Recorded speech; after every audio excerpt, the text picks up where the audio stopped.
Good day, ladies and gentlemen. This is Leon Vainstein speaking from Los Angeles, California. Many viewers often ask me why they still haven't been tried, why they haven't been punished, why this or that person is not in prison yet.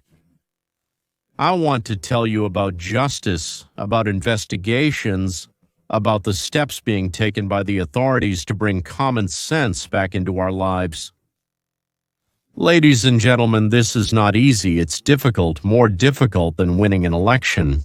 To clean out these Augean stables, or the swamp as Trump calls it, or the bureaucracy or the deep state, that's even harder.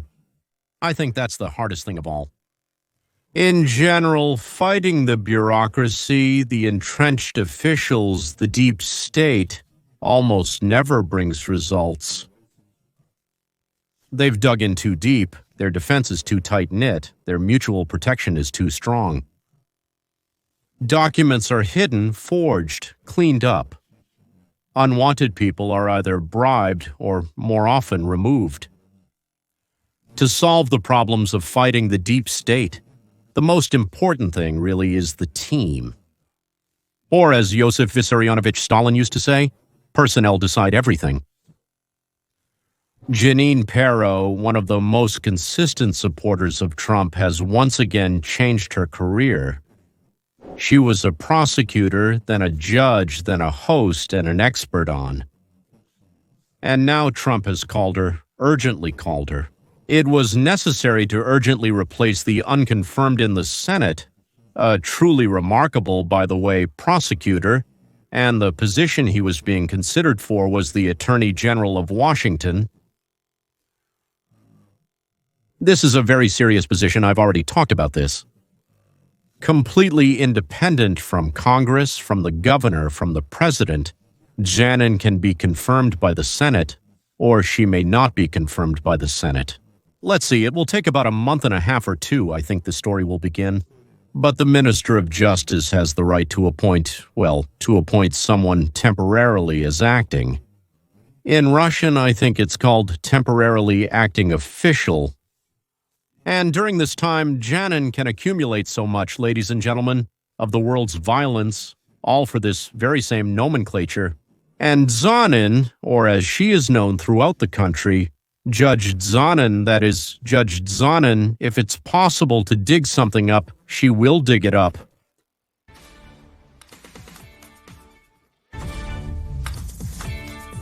Well, today is the first full working day for former co-host Judge Janine in her new position as the acting United States federal prosecutor for Washington, District of Columbia, the nation's capital. Yesterday, she was sworn in, and now she will head the influential agency that oversees all crimes committed in the nation's capital. We will be following this, Sandra. It will be interesting to watch how events unfold. All the best to our friend, the judge. We miss her, but we know she is doing important work elsewhere. All right, we will be keeping an eye on this.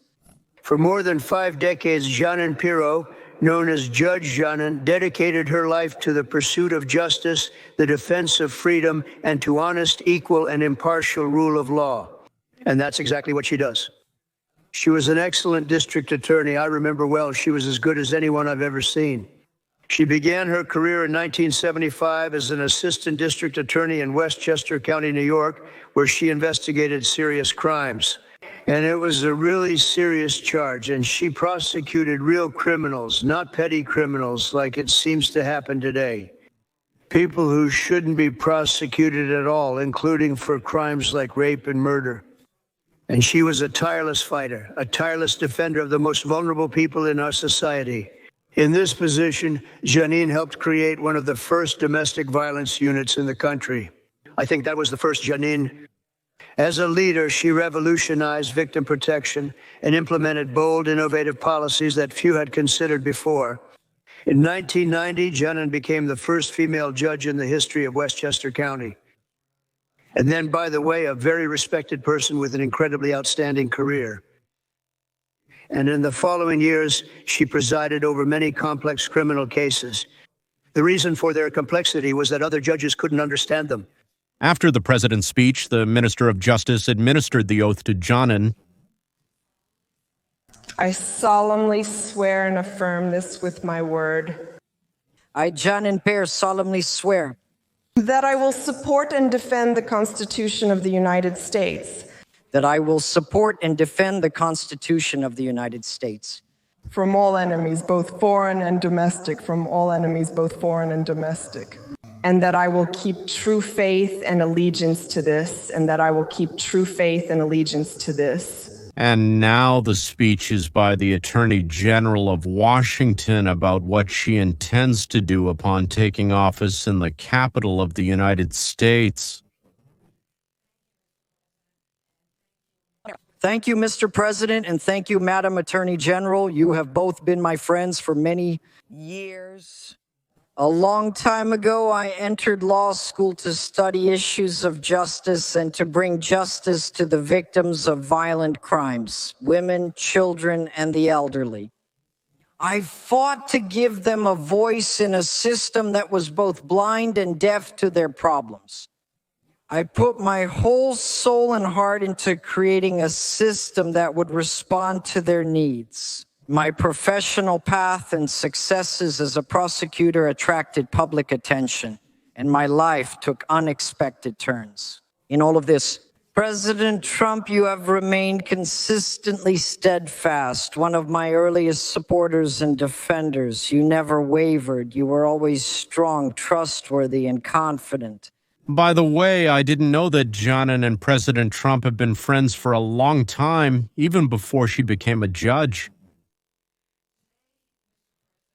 Today, Mr. President, you are bringing me back to my roots. And this is a bigger arena, but no less important.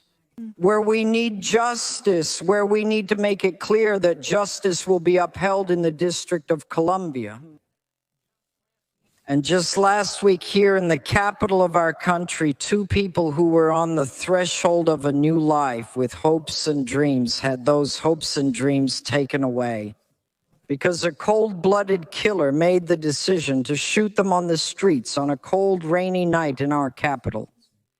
It wasn't a fighter for Palestine's rights who killed two representatives of an aggressor state, as someone like Obama might say. It was a cold-blooded killer who murdered two young people on the streets of our capital. I like this approach better. No more tolerance for hatred, no more mercy for criminals. Violence will be stopped directly with appropriate punishment. And this city will once again become a shining city on a hill in that America that President Trump promised to make great again and will definitely make safe again. Mr. President, America thanks you and I thank you.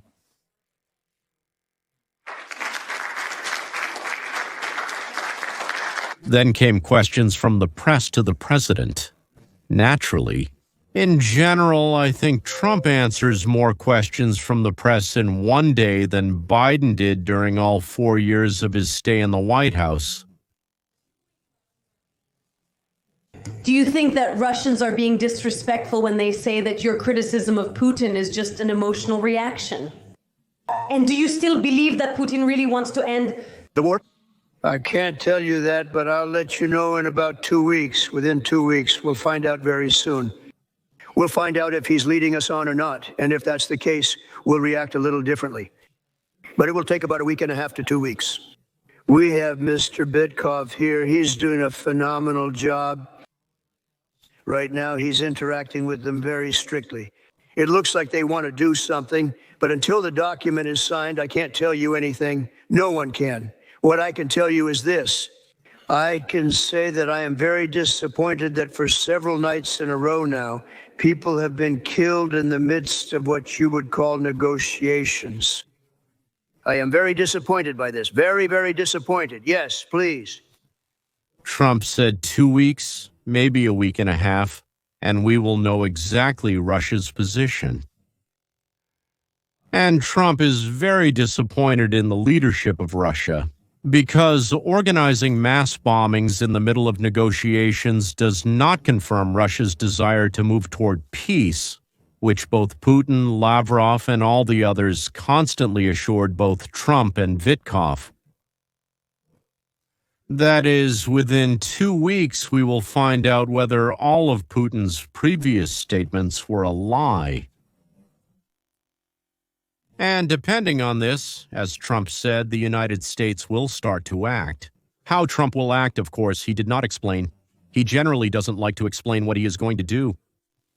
To the question about what is happening in Iran and Gaza, Witkov, whom Ukrainians daily call an idiot, a doormat, and Putin's lackey, answered, which of course greatly increases his desire to help Ukraine.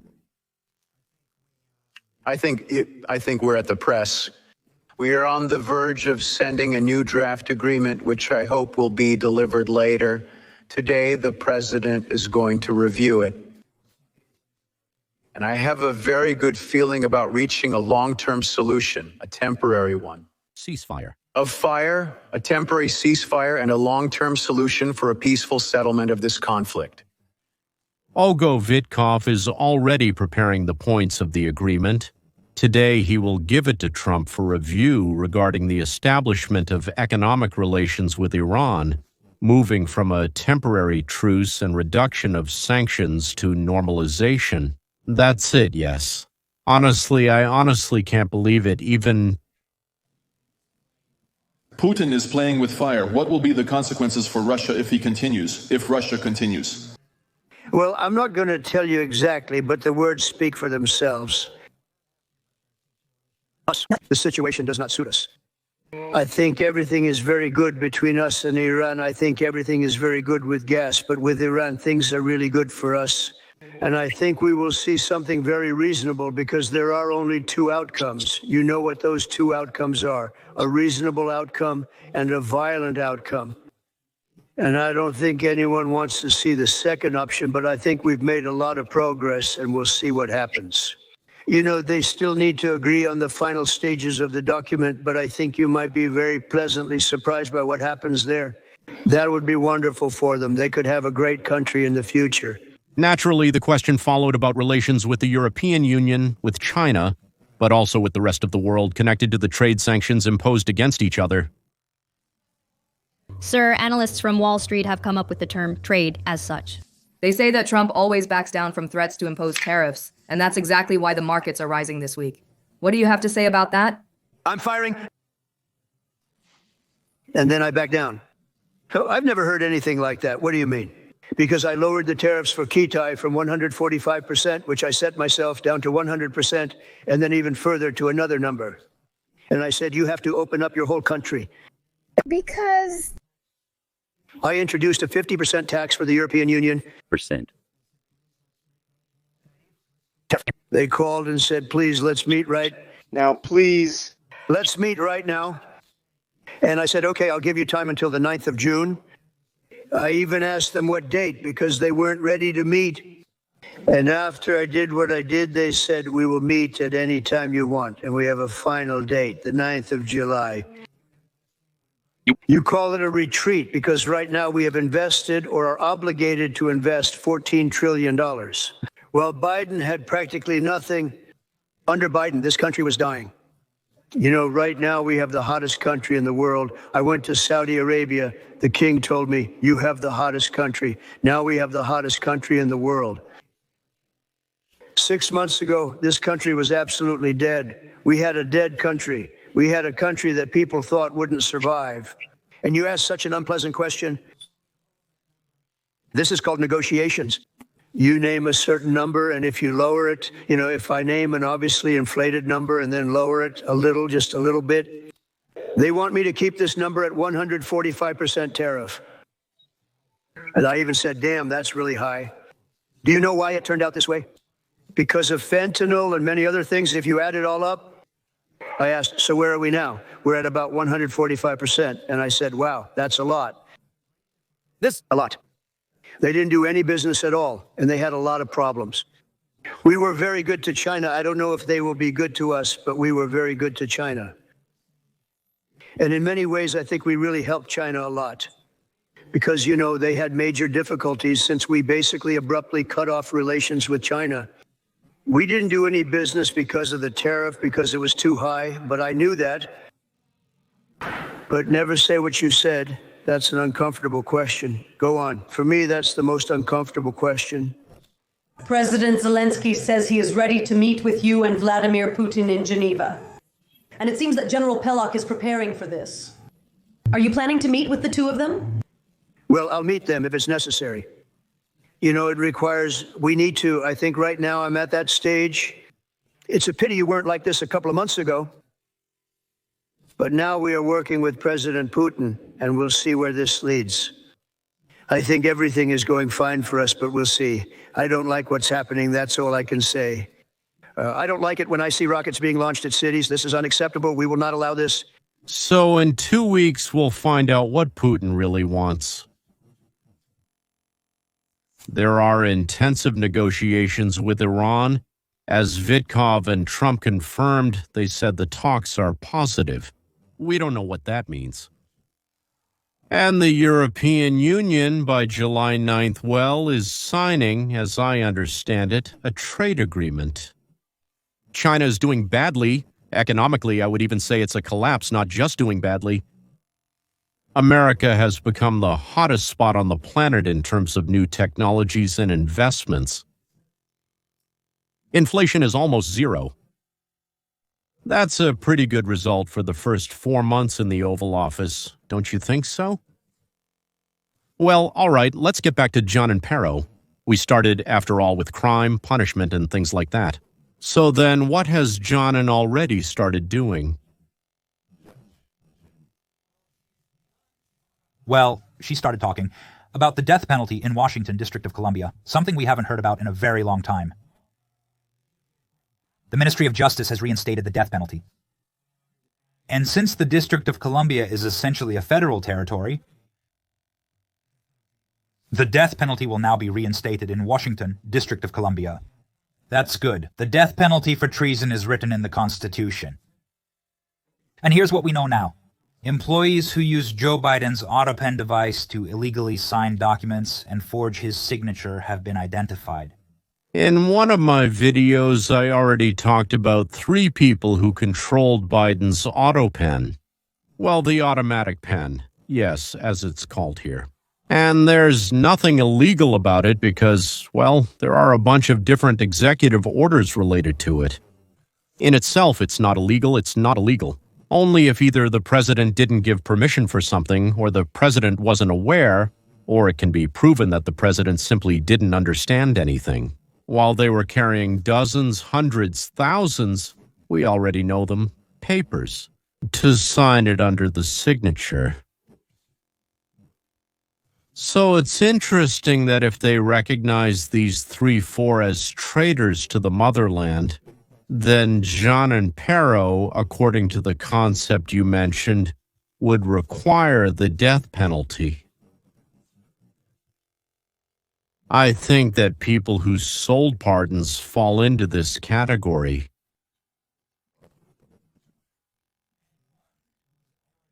Ed Martin, who is already working on this issue from the position of the Ministry of Justice, and you could say this is an even stronger and more influential position. Who do you think these Democratic officials from Seymour are? Ed names people who worked on Biden's election campaign in 2020. Ron Klein, Anita Dunn, Bob Bauer, Anita Dunn, evil, a cruel communist. He says that we know. Ed Martin sent letters to the Office of the United States Federal Prosecutor, the prosecutor's office, the Biden family. He says that people need to start hiring lawyers.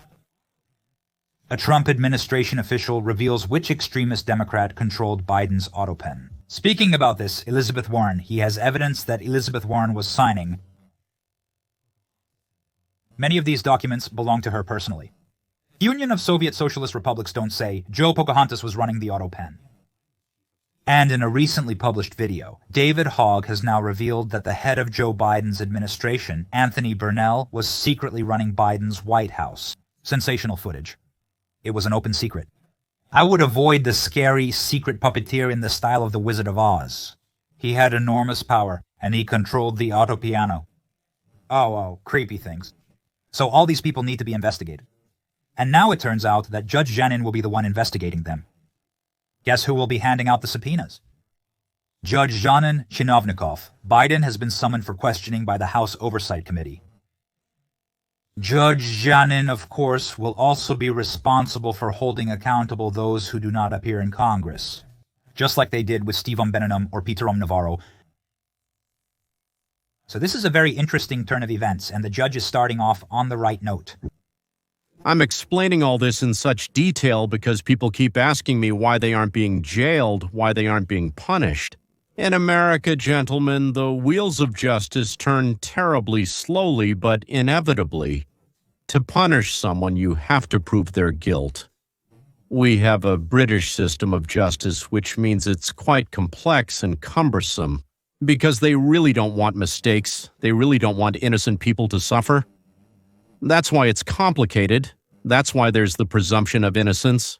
It's very difficult to get a conviction.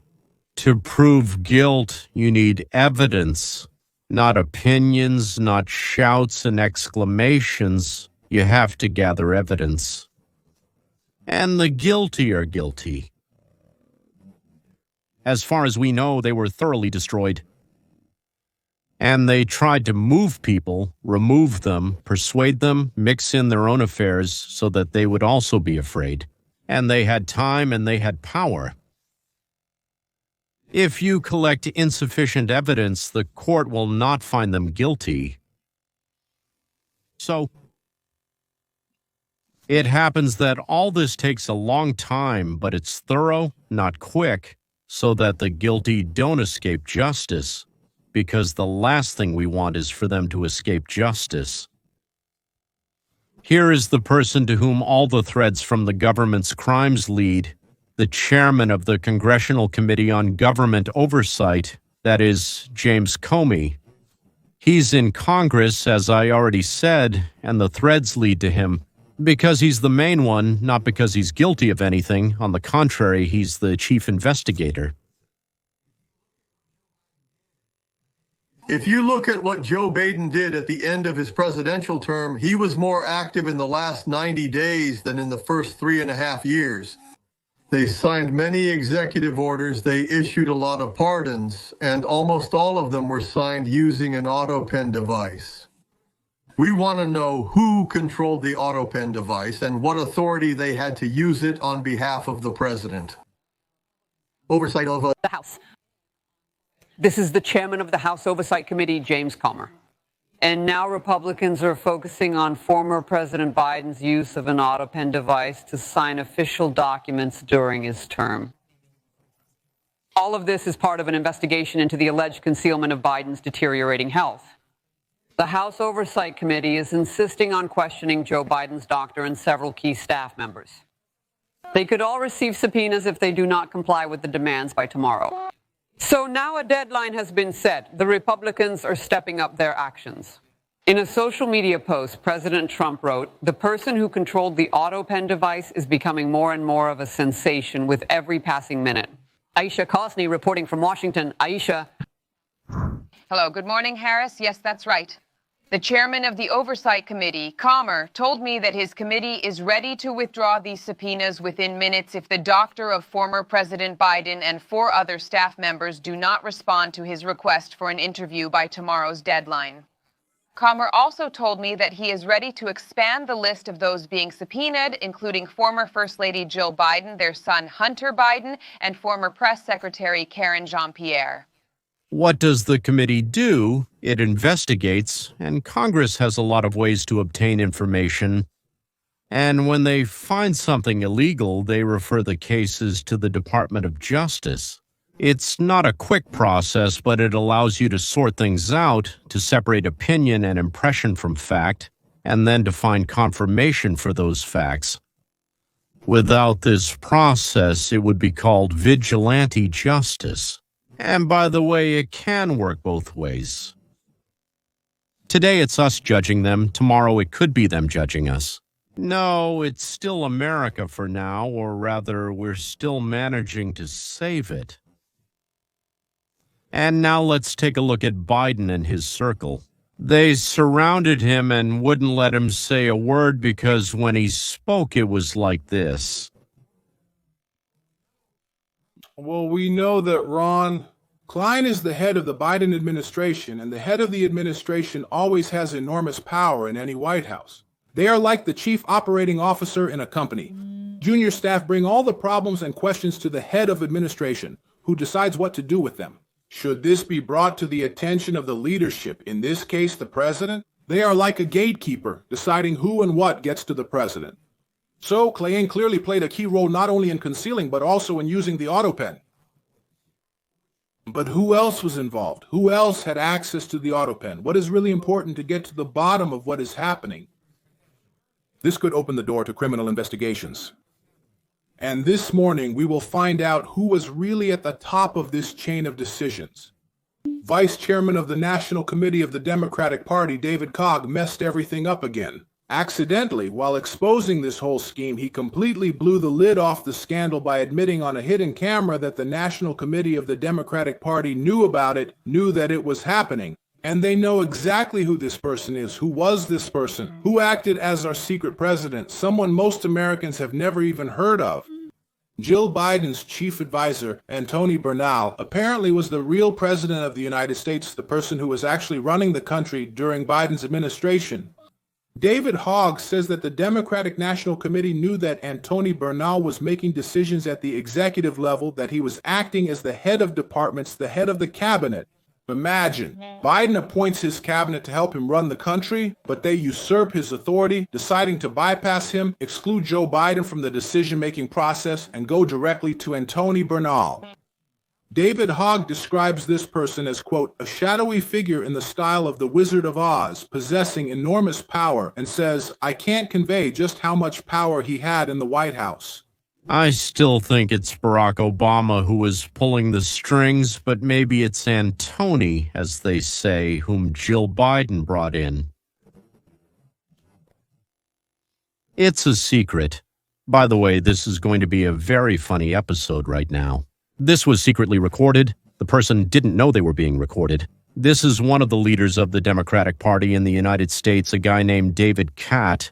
Not a very smart person, but I think he's very loud. That's probably why he got in. I think he's the deputy chairman of the Democratic Party of America. He's very young. Just look at him. The question for me is how corrupt the National Committee of the Democratic Party is if so many people knew or so few people knew about the President of the United States. I mean, basically the point is that the National Committee of the Democratic Party will always ultimately be an election headquarters. President. Where the most important issue is Biden's inner circle. That's all. And I can't emphasize enough how, for example, Jill Biden's chief of staff had enormous power. Jill Biden, chief of staff, Jill Biden. It was like in 11th grade, it was an open secret. For example, I tried to avoid him. He was intimidating. What's his name? Antony Bernal. I never... I've seen him. Exactly. He's just, well, he's like a shadowy figure, kind of like the wizard from the Land of Oz. That's what made him that way? Well, I, of course, knew, but for example, ordinary people didn't even know what he looked like. But he had just enormous power, and I can't convey how much power he had in the White House. In the United States of America, there is a media group that calls itself Project Znachit, which means project. Discovery of the truth? Well, this is the discovery of the truth like this. Their specialty is recording videos, revelations of unsuspecting politicians, officials, and the like. Well, he was the head of the First Lady's office. According to the new book by Jake Tatar, he was also, quote, the worst person they had ever met. The most remarkable thing about this is that independent media have been reporting on all of this for many years. Everyone knew this was happening, that Joe was already out of it, unable to fulfill his duties. But the traditional media called us conspiracy theorists, published fact checks every time Trump or a Republican talked about Biden's declining health.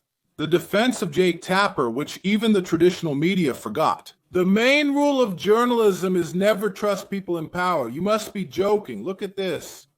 And I think we need to be skeptical about everything people in power tell us. And I mean, this obviously should be the motto of a journalist from the very beginning. If your mom says she loves you, find a second source. But we just need to remember this. You see, politicians lie, White Houses lie, power, yes, it's an aphrodisiac, and we all need to remember this and not take everything at face value. Journalists who lied to us for years now say, "Oh, we were just so naive, we just didn't even understand, we didn't see. Yes, we saw that he was moving a bit strangely, but we believed that he was fine." But mark my words, at the signal of the party horn, they will all, and joyfully at that, march in neat rows to lie. Again, again, and again. Well, and finally,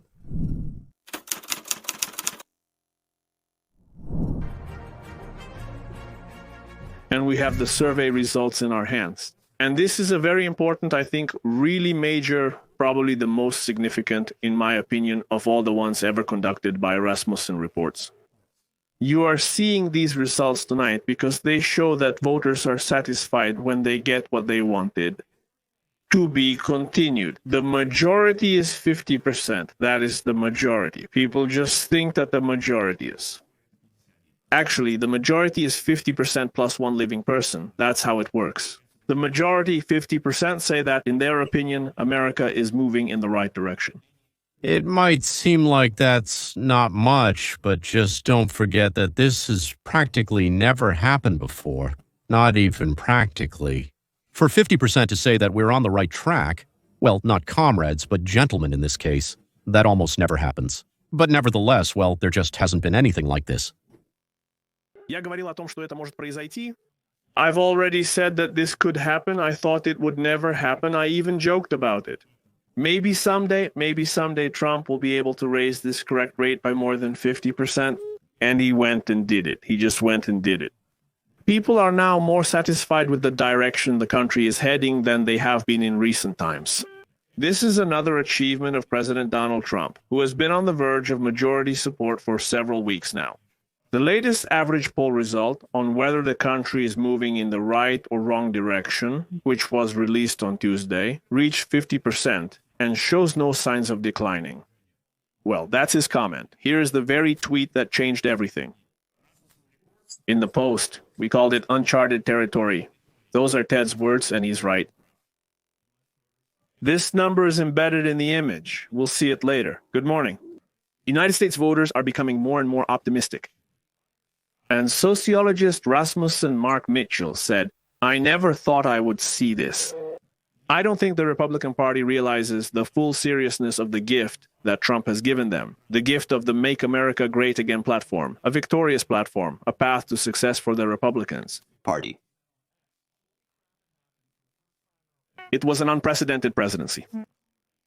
He also wrote on KIKS, "Damn it, it happened."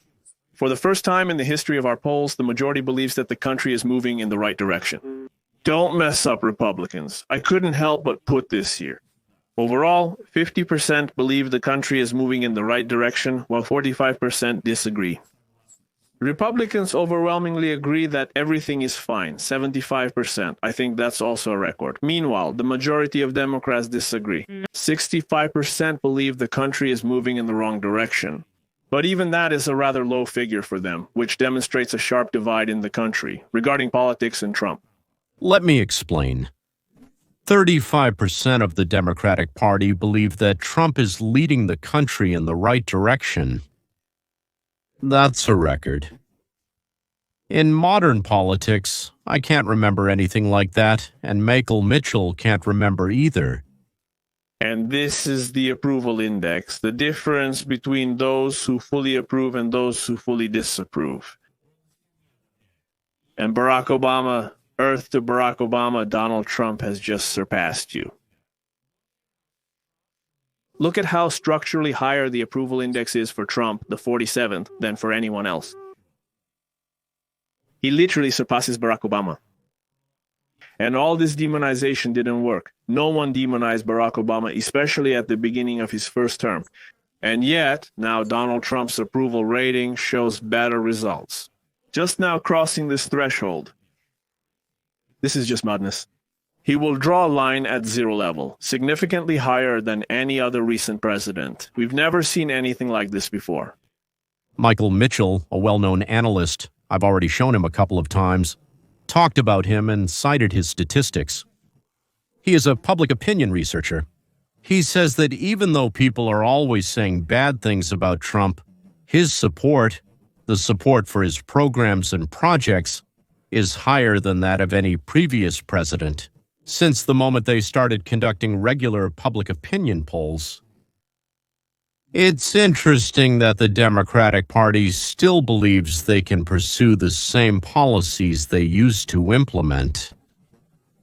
With their ideas that seem the strangest to us and to the majority of the population, like the idea that men can play on women's sports teams, that the government is required to pay for sex change operations, and someone joins the army, suddenly says, "I want to change my sex," and they are obligated to do it for them, and we end up paying hundreds of thousands of dollars for it. And that when hiring a pilot or a doctor, by the way, you shouldn't choose the best, but rather based on skin color and sexual orientation. Well, and then everyone's life will get better all at once. Significantly better, in fact. So, ladies and gentlemen, those who want to watch additional videos, participate in discussions and Q&A sessions, become our sponsor. So this can be done for $36 a year or for $4 a month. If you can participate with larger amounts, $20 a month or even $98.50. My videos started being translated into English, French, Spanish, and Portuguese. English was added, but the first three languages were French, Spanish, and Portuguese. There will be links in the description, and I ask you to copy them and send them to your friends who don't speak Russian but speak one of these languages. If you feel like giving a like, now is the perfect time to do it. And it's very important, if possible, to leave your comments. Yes, if there are topics you want me to cover, let me know. I don't know. Please don't ask about the internal affairs of Ukraine, Russia, or Israel, but you can ask about the situation here or about the relations between the United States of America and other countries. Well, I am kind of interested in these matters, and probably you could say, maybe I know a little more than people who don't have much time for this. That's all, that's it. Goodbye, and until next time.